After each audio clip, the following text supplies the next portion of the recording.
देख के नए खिलौने खुश हो जाता था बचपन में। बना खिलौना आज देखिए अपने ही जीवन में। श्यामल सुमन की ये पंक्तियां हमें उस ओर खींचती हैं जब बचपन में हम खिलौने खेला करते थे। कितना ही वह आनंददायी क्षण होता था कि हमें इस दुनियादारी से कोई मतलब नहीं होता था। खिलौना वास्तव में एक ऐसी वस्तु होती है कि जिसके साथ रह करके हमारा मन उसी में रम जाता है। यदि हम शुरू से ही देखें तो सिंधु घाटी सभ्यता की जब खुदाई हुई तो वहाँ भी खिलौने मिले, अर्थात आदि मानव से लेकर के वर्तमान तक के बच्चे खिलौने में आनंदित होते हैं, चले आते हैं। खिलौनों से वास्तव में बच्चों का शारीरिक और बौद्धिक विकास होता है। मनोवैज्ञानिकों का कहना है कि 5 वर्ष तक के बच्चों में जो संरचनात्मक बौद्धिक विकास होता है तो खिलौनों के द्वारा होता है। और इसी सिद्धांत पर आज की शिक्षा पद्धति भी है, खेल खेल में शिक्षा, आओ करें और सीखें। देखा यह जाता है कि लगभग 85% तक उनका जो बौद्धिक विकास होता है तो खिलौनों से होता है। हम याद करते हैं आज अपने बचपन के बारे में। वास्तव में जो छोटी लड़कियां होती हैं तो उनकी कितनी कल्पना शक्ति होती है। गुड्डे गुड़ियों की शादी कराना आपस में, गुड़िया को सुला देना रात को और सुबह उठते ही ब्रश कराना, फिर कुछ उनको भोजन कराना और दिन भर एक कल्पना शक्ति के साथ उन गुड्डे गुड़ियों के साथ अपने दिन को व्यतीत करना। मैं भी एक बचपन का खिलौना मैं रखा हूँ। आप ये देखिए हाथी। जब मैं लगभग 2 वर्ष का था तो मेरी दादी इसे बैद्यनाथ धाम से लाई थी। इस हाथी के साथ मेरा पूरा बचपन जुड़ा हुआ है। इस हाथी को हमने बहुत दूध पिलाया।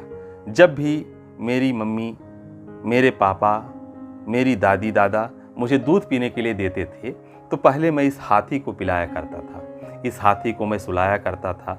आज मैं 42 वर्ष का हो गया हूँ, लेकिन इस हाथी के साथ, इस हाथी को जब भी देखता हूँ तो मेरी याददाश्त ताज़ी हो जाती है और इस हाथी के साथ दादी माँ की स्मृतियाँ स्वतः ही हमारे मन मस्तिष्क में उभर आती हैं।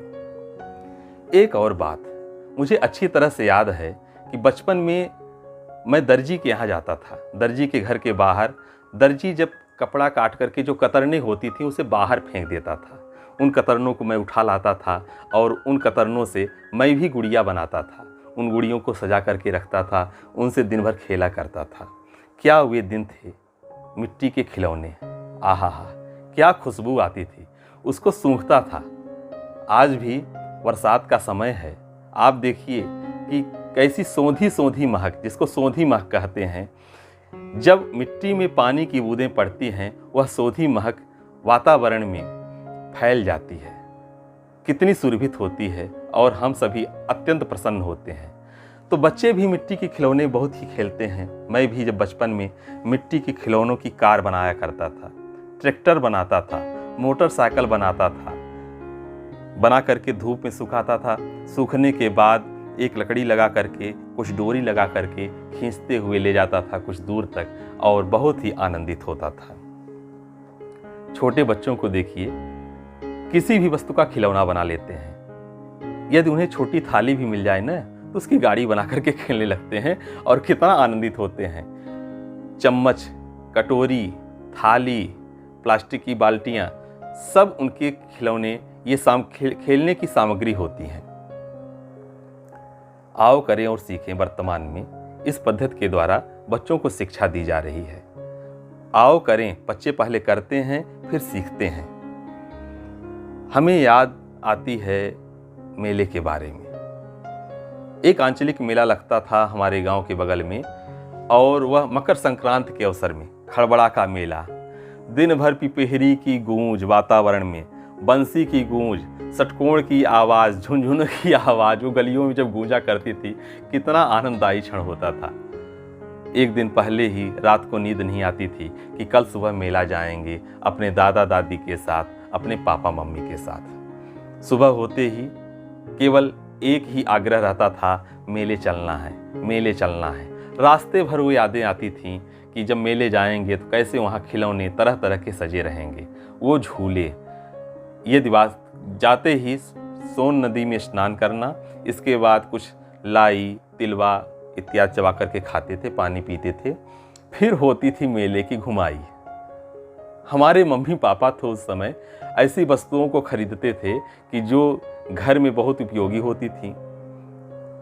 चिमटा खरीदते थे, तवा खरीदते थे, बड़ी बड़ी थाली, परात, बटुआ, ये सब उनकी खरीदने की सामग्री हुआ करती थी। लेकिन मेरा मन तो बस खिलौनों पर ही टिका रहता था। कब मुझे वो छोटी छोटी गाड़ियाँ खरीद दें और मैं उन्हें प्रसन्नता के साथ घर ले आता था। मेले के जो खिलौने होते हैं कितने अद्भुत और कितने ही आनंददायी बच्चों के लिए होते हैं। प्लास्टिक के बने हुए तोते, चिड़िया, बंदर, भालू इत्यादि। एक याददाश्त मेरी जुड़ी हुई है। एक बार मैं एक खिलौना ले आया तोता मेले से। बहुत छोटा था, समझ कम थी। एक हमारे दादाजी के परम मित्र थे, घूमने के लिए आए और ऐसे ही हंसी मजाक में बोल दिए कि इस तोते को ये तुम थोड़ा सा आग में पीछे से लगा दो, आग लगा दो तो यह तोता उड़ने लगेगा।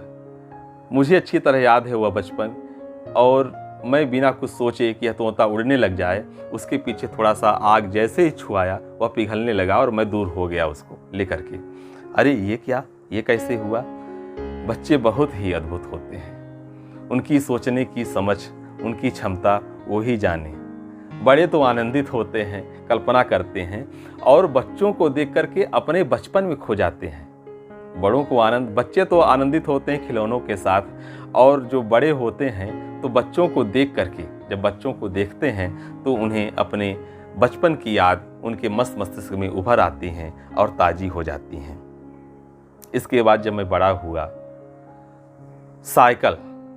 साइकिल का टायर जब खराब हो जाता था तो उस टायर को मेरे पिताजी लाते थे और खूंटी में टांग दिया करते थे। वो टायर मेरा सबसे प्रिय खिलौना था। मैं उस टायर को सुबह एक लकड़ी से लेकर के अब पूरे गांव का चक्का टिक टिक टिक टिक टिक टिक करता हुआ लगाया करता था, गलियों गलियों में घूमता था। आज जो आनंद बड़े बड़े उद्योगपतियों को मर्सिडीज इत्यादि कार में आता है, वही आनंद सेम अनुपात में देखा जाए तो मुझे उस टायर से मिलता था। और मैं दोपहरी में टायर को चलाता हुआ पूरे गांव का भ्रमण करता था और फिर शाम को आकर के खूंटी में टायर को ऐसे ही खड़ा करता था जैसे बड़े बड़े लोग अपनी कार को ला करके और घर के बाहर खड़ा करके और उसे देख करके आनंदित होते हैं। दूसरा खिलौना मेरा था बेशरम की गाड़ी, जिसे ग्रामीण भाषा में हम उसे लता बोलते थे। वो जो खेत हुआ करते थे तो वहाँ पर बेशरम से उसकी बाड़ लगाया करते थे कि कोई मवेशी खेत के अंदर प्रविष्ट न हो, अंदर चला न जाए। मैं उस बेशरम को तोड़ता था और आराम से छोटे से टुकड़े को एक बिरंची के सहारे, एक कील के सहारे लगा करके उसका हैंडल बनाया करता था। और फिर आगे मैं ड्राइवर और पीछे हमारे पूरे मित्र सवार होते थे और क्या गाड़ी स्टार्ट होती थी उसी तरह से, और फिर बढ़िया फड़ फड़ फड़ फड़ फड़ फड़ गाड़ी चढ़ी जाती थी। कोई मोड़ मिलता था तो वैसे ही आवाज़ टिटीट टिटीट पीपी पीपी करते हुए और फिर गांव का चक्कर लगाया करता था। क्या वो दिन थे, कितने आनंदित दिन थे। छोटे बच्चे लकड़ी की गाड़ियाँ बना लेते हैं, कोई भी लकड़ी पाते हैं बीच से फाड़ करके और छोटा सा चक्का उसमें लगाए। और चक्का कैसे पाएँ? घर में पुरानी चप्पलें जो रखी रहती हैं उन चप्पलों को बिल्कुल गोलाकार काटते हैं, वृत्त, और काट करके बीच में छेद करके एक कील डाले और उसमें वो चक्का बन गया और वहाँ डाल करके क्या बिल्कुल आनंदित होकर के चलाते हैं और उसी तरह से गाड़ी की आवाज़ भी निकाला करते थे। आज मेरे पास गाड़ी है और नहीं भी है यदि हम माने, लेकिन मैं बचपन में बिना गाड़ी के कभी भी स्कूल नहीं गया। आप आश्चर्यचकित होते होंगे ये सुन करके। मैं स्कूल जाता था गाड़ी से, और गाड़ी कौन सी हुआ करती थी। स्कूल के लिए तैयार हुआ, बैग को यहाँ पर लगाया, हाथ में टांगा, और फिर वो गाड़ी स्टार्ट होती थी। एक पैर से किक मारना और यहाँ पर एक्सीलेटर लेना और फिर वही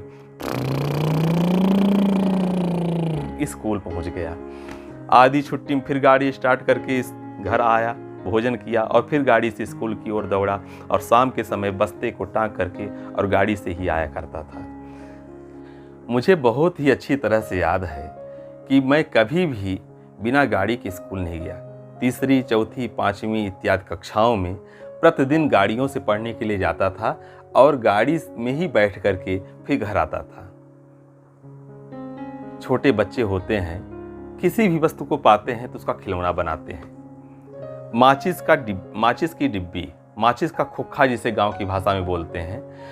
माचिस जब तीलियां समाप्त हो जाती हैं तो घर के बुजुर्ग एक किनारे रखते हैं, फिर बच्चे उन माचिस को इकट्ठा करके उसी का ट्रक बना लेना, कार बना लेना, गाड़ी बना लेना खेलते हैं। जब ये कॉपियां मिलती हैं बच्चों को और इसकी जो रद्दी कागज होते हैं तो इन कागज का हवाई जहाज बना करके हवा में उड़ाना और कागज की ही नाव बना करके पानी में चलाना, नाव को तैरा देना। कितना ही अद्भुत उनकी कल्पना शक्ति देखिए होती है कि हवाई जहाज का भी निर्माण करते हैं, नाव का निर्माण करते हैं, रॉकेट का निर्माण करते हैं इत्यादि। भगवान भी जब अवतरित हुए, जन्म लिए मनुष्य के रूप में, एक बच्चे के रूप में इस धरा पर, तो वो भी खिलौने बहुत खेले। सूरदास जी की पंक्तियां तो आप लोग पढ़े ही होंगे बचपन में अपनी पाठ्य पुस्तक में। मैया मैं तो चंद्र खिलौना लई हूँ। बच्चे प्रकृति का जब नज़ारा देखते हैं तो एक कल्पना करते हैं कि ये मुझे मिल जाए। उन्हें तारे, आकाश में वह चमकता हुआ चाँद बहुत ही अद्भुत लगता है और सोचते हैं कि हमारे माता पिता इसको दिला दें, और कल्पना शक्ति की पूर्ति करते हैं कागज़ के बने बने, प्लास्टिक के बने हुए छोटे छोटे खिलौनों से। कहानी तो आप लोग बहुत पढ़ते हैं, तो कथा सम्राट प्रेमचंद की कहानी ईदगाह आप सभी पढ़े होंगे। ईदगाह में मेले के अंतर्गत जो खिलौने मिलते हैं और बच्चे खरीदते हैं, तो किस तरह से खिलौने होते हैं आप लोग इसको जरूर पढ़े होंगे। अब जब हम बड़े हुए तो फिर और ज़्यादा खेल खेले अपने साथियों के साथ। अभी तो अपनी कल्पनाशीलता में अकेले खेले, फिर जब बड़े हुए समूह में आए कई बच्चे, तो मुझे याद है तोता उड़ मैना उड़, ऐसे हाथ रखते थे, तोता उड़ मैना उड़, और जो नहीं उड़ा पाता था वह उसकी बारी होती थी कि वह उड़ाए। इतने से पानी घोर घोर रानी बहुत ही मेरा प्रिय खेल था बचपन में, और सभी बच्चों के साथ बीच में खड़ा हो जाता था और एक घेरा बना करके हमारे साथी खड़े होते थे। इतने से पानी घोर घोर रानी बहुत ही खेला करता था और बहुत आनंद आता था। लुका छिपी का खेल, हमारे गांव की भाषा में उसे कुक्कू पड़ोर बोलते हैं। आज के बच्चे तो नहीं खेलते हैं। आज इस तरह से मोबाइल में यूट्यूब है इत्यादि, टेलीविज़न में कई धारावाहिक गेम आ रहे हैं, उनमें व्यस्त रहते हैं। लेकिन हम लोग खेला करते थे लुका छिपी का खेल। एक चोर बनता था, ढेर शेष बच्चे छुप जाते थे जगह जगह, फिर वो कुक्कू बोलता था और कुक्कू की आवाज़ सुन करके वह जाता था और जो कुक्कू कहता था उसको ढूंढता था कहाँ पर छिपा हुआ है, और जिसको छू लेता था, पकड़ लेता था, वह फिर चोर बन जाता था। और उसकी बारी होती थी, आँख बंद करके एक कोने खड़ा होता था, सभी बच्चे छुप जाते थे, कोई एक कुक्कू बोलता था, फिर उसको ढूंढा करता था। गड़ा गेंद का खेल, गुल्ली डंडा का खेल, ये क्रिकेट का छोटा रूप है। और हम जब बचपन में थे तो गुल्ली डंडा, गड़ा गेंद खूब खेले। झक चेव, एक लकड़ी और उसका जो एक सिरहाना था, एक तो ज़मीन में गाड़ दिए और उसके ऊपर एक दूसरी लकड़ी रख लिए और उस पर फिट कर दिए एक होल बना करके, और वहाँ पर उस लकड़ी में एक तरफ कुछ लड़के बैठ गए 2-3 और दूसरी तरफ भी 2-3 लड़के बैठ गए, और फिर झक चेव ऐसे छू छू छू छू की आवाज़ होती थी। और इस तरह से घेरे में गोल गोल घूम करके खेला करते थे। सोन गांठ का खेल भी लड़कियां खेला करती थीं। ये सभी कई ऐसे खेल हम बताए हैं, और इन सभी के नाम को सुन करके आपको भी अपने बचपन की याद आ गई होगी। तो कमेंट बॉक्स में ज़रूर जो बचपन में आप खेल खेलते थे लिखिएगा, और इस तरह से हमारे इस एपिसोड को सब्सक्राइब कीजिए, लाइक कीजिए, शेयर कीजिए, और हम अपनी यादों को आपसे बांटते रहेंगे, मिलते रहेंगे। धन्यवाद।